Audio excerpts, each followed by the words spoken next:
ଆଜି ଆମର ଗୋଟେ ସପ୍ତାହିକା ହାଟ ହୁଏ ଯୋଉଟା କି ସପ୍ତାହରେ ଥରେ ଆସେ ଶନିବାର।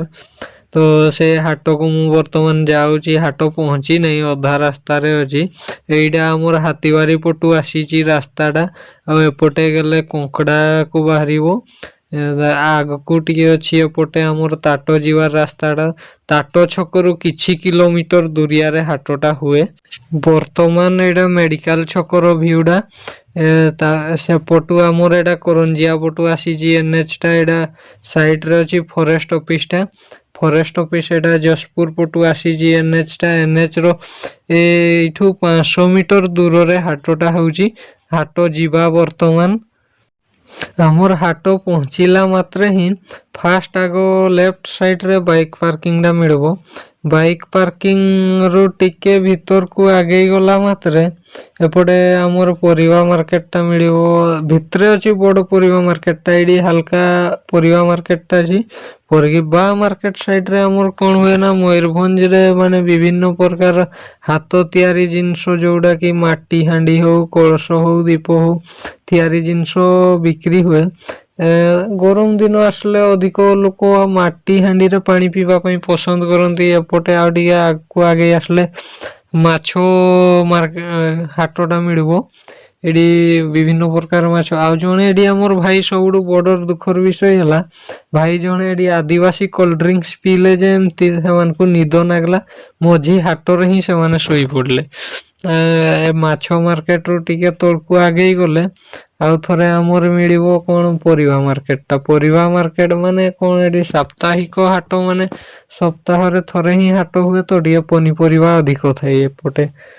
ସବୁ ପଟେ ଖଇନି ଫଇନି ବନ୍ଦ ହେଇଯିବ, ପତି ଫତି ବନ୍ଦ ହେଇଯିବ, କିନ୍ତୁ ଆମର ପଟେ ନାହିଁ। ଆମର କାହିଁକି ନା ଦେଶୀ ଦୁକ୍ତା ଅଛି।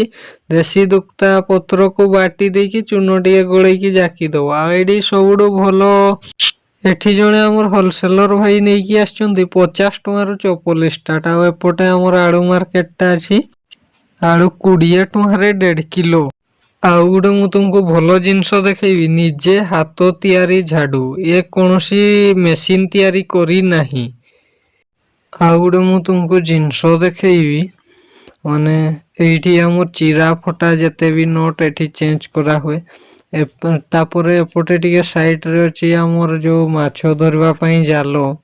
ଏ ଜାଲ ଗୁଡା ବେଶୀ ରେଟ ନାହିଁ, ଅଳ୍ପ ରେଟ ଲିମିଟ ଅନୁସାରେ ରେଟ ଅଛି। ଏହା ସବୁ ନିଜେ ତିଆରି ଜାଲ। ଆଉ ତାପରେ ଭଲ ଲାଗେ ଜାଲ ଗୁଡାକ। ଆଉ ଏଠି ସବୁଠୁ ମେନ୍ ପଏଣ୍ଟ ହେଲା, ସବୁଠୁ ଶସ୍ତାରେ ଜାଲ ଗୁଡା ମିଳୁଛି। ଆଉ ଗୋଟେ ମୁଁ ମେନ୍ ପଏଣ୍ଟ ତୁମକୁ ଦେଖେଇତେ ଭୁଲି ଯାଇଥିଲି। ମାନେ ଆମର ମୟୂରଭଞ୍ଜ ର ଯୋଉଟା କି ଫେମସ, ଆମର ମୟୂରଭଞ୍ଜ ର କଣ କହିବି, ଯୋଉଟା କି ଆଦିବାସୀ କୋଲ୍ଡଡ୍ରିଙ୍କସ କୁହାଯିବ, ସେଇଟାକୁ ମୁଁ ବର୍ତ୍ତମାନ ଦେଖେଇବି। ଏଇଟାକୁ ଆମର ରସି କୁହାଯାଏ। ଏହା ମୁଁ ମୟୂରଭଞ୍ଜରେ ମାନେ କୌଣସି ଦୋକାନ କି ବଜାର କୌଣସିଟି ଭିଡ ଦେଖତେ ପାଇବେନି, କିନ୍ତୁ ରସି ଭାଟି ଯୋଉଠି ଥିବ ସେଇଠି ଭିଡ ପ୍ରବଳ ଥିବ। ରସି ଭାଟି ସାଙ୍ଗରେ ଆଉ ଗୋଟେ ଆମର ଫେମସ ଅଛି ପତ୍ର ପୋଡା ଚିକେନ। ଯଦି ବାହାରୁ ଯୋଉମାନେ ବି କିଏ ଆସୁଛନ୍ତି ମୟୂରଭଞ୍ଜ କୁ, ତାହେଲେ ପତ୍ର ପୋଡା ଚିକେନ ଟା ନିହାତି ଥରେ ଟେଷ୍ଟ କରିବେ। ଆଉ ଏପଟେ ରସି ଭାଟି ସାଇଟ ରେ ଠିକ ଅଛି ଆମର ବେପାରୀ ଭାଇ ମାନଙ୍କର ପାର୍କିଂ ଟା। ଯୋଉ ଭାଇ ମାନେ ବେପାର କରତେ ଆସୁଛନ୍ତି ତାଙ୍କର ଗାଡି ଗୁଡା ସେ ସାଇଡ ରେ ଠିଆ କରିଦଉ। ଏ ସାଇଟ ରେ ତାପରେ ଡ୍ରେସ ମାର୍କେଟ ଟା ଅଛି, ଡ୍ରେସ ହାଟଟା। ଏଠି ମାନେ ବହୁତ ଶସ୍ତାରେ ଡ୍ରେସ, ମାନେ 50-60 ଟଙ୍କାରୁ ଡ୍ରେସ ଷ୍ଟାର୍ଟ ହେଇଯାଏ। ଏପଟେ ଆମର ବ୍ୟାଗ ଦୋକାନ ଟା ବି ଅଛି। ଡ୍ରେସ ଦୋକାନ ସାଇଟ ରେ ହିଁ ଟେଲର ଟା ବି ଅଛି।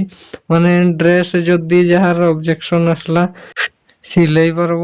ଏଠି ଗୋଟେ ଭଲ କଥା ହେଲା, ମୁଁ ଯେତେବେଳେ ଭିଡିଓ କରୁଥିଲି ସେତେବେଳେ ମୋର ଗୋଟେ ଫ୍ରେଣ୍ଡ ଟା ଥିଲା ସାଇଟ ରେ ଟେଲର ଦୋକାନ ରେ। ସିଏ ତାର କଣ ସୁଟ ନା କଣ ଟାଇଟ୍ ମାରିଥିଲା। ସେ ମତେ ଦେଖିକି କହିଲା ଭିଡିଓ ବନଉଛୁ ତୁ ଭାଇରାଲ ହେଇଯିବୁ ବୋଲିକି କହିଲା। ଏମତି ମାନେ ମତେ ଭିଡିଓ କଲା ସମୟରେ ପବ୍ଲିକ ରେ ବି ମାନେ ବହୁତ ଲୋକ କୁହନ୍ତି, ତାପରେ କମେଣ୍ଟ ବି ମୋର ଆସେ ବହୁତ। ଯେ ତମ ଭାଇ ଭିଡିଓ କରୁଛୁ, ଆଉ ଏମତି ସେମତି ବହୁତ ଲୋକ ବହୁତ କଥା କୁହନ୍ତି। ମୁଁ ସେମାନଙ୍କର କଥାକୁ ଶୁଣେନି। ତାପରେ ମୁଁ ମୋର ଭିଡିଓ କରିଚାଲେ। ଏପଟେ ମୋର ଗ୍ରୋସରୀ ଦୋକାନ ଟା ଥିଲା, ଏପଟେ ଡ୍ରେସ ଦୋକାନ। ଏଇଠି ମାନେ କଣ କହିବି, ଏ ହାଟରେ ମାନେ ଭେରାଇଟି ପ୍ରକାର ଜିନିଷ ମିଳେ, ସବୁଠୁ ସୁବିଧା ରେଟ ରେ ବି ମିଳେ। ତାପରେ ଏଠୁ ଡ୍ରେସ ସବୁଠୁ ଭଲ ହଉଛି କ'ଣ ନା ଡ୍ରେସ୍ 50-60 ଟଙ୍କାରୁ ଷ୍ଟାର୍ଟ ହେଇଯାଉଛି। ହାଫ୍ ପ୍ୟାଣ୍ଟ ଗୁଡ଼ା 50 ଟଙ୍କା। ଏ ହାଫ୍ ପ୍ୟାଣ୍ଟ ଗୁଡ଼ା ଆମର 50 ଟଙ୍କାରୁ ଷ୍ଟାର୍ଟ ହେଇଯାଉଛି। ଲୋ ବଜେଟ୍ ଅନୁସାରେ ଗୋଟେ ଲୋକ ଯଦି ଆସିବ ତାହେଲେ ଭଲ ଜିନିଷ ନେଇକି ବି ଯାଇପାରିବ। ଡ୍ରେସ୍ ଦୋକାନ ସାଇଟ୍ରେ ହିଁ ଗୋଟେ ଜଳଖିଆ ଦୋକାନଟା ଅଛି। ମାନେ ଏଠି ଏ ମୟୂରଭଞ୍ଜରେ ବେଶୀ ଦେଖତେ ପାଇବ ହାଟ ଗୁଡ଼ାରେ ଏମିତି ଖୋଲା ଜାଗାରେ ହିଁ ଜଳଖିଆ ଦୋକାନ କରିଥିବେ।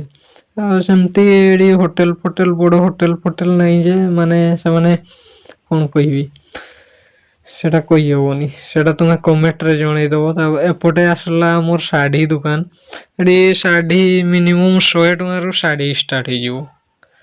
ଏଠି ଶାଢ଼ୀ ତାପରେ ସେପଟେ ବି ଶାଢ଼ୀ ହିଁ ଅଛି। ହାଟ କରି ସାରିକି ବର୍ତ୍ତମାନ ଆଉ ଥରେ ତଳ ଛକ ପଟେ ଆମେ ପଳେଇ ଆସିଲୁ। ତଳ ଛକ ଏଠି ଗୋଟେ ଗ୍ରୋସରୀ ଦୋକାନଟା ଅଛି। ଏଇ ଗ୍ରୋସରୀ ଦୋକାନରେ ମୋର ଗୋଟେ ସାଙ୍ଗଟା ଆସିଥିଲା। ତାର କିଛି କାମ ଥିଲା ତ ସିଏ ଯାଇଛି ତାର ସାମାନ ପାଇଁ। ତାପରେ ମୁଁ ବ୍ଲଗକୁ ବେଶୀ ବଡ଼ ନ କରି ଏତିକିରେ ସମାପ୍ତ କରିଦେବି।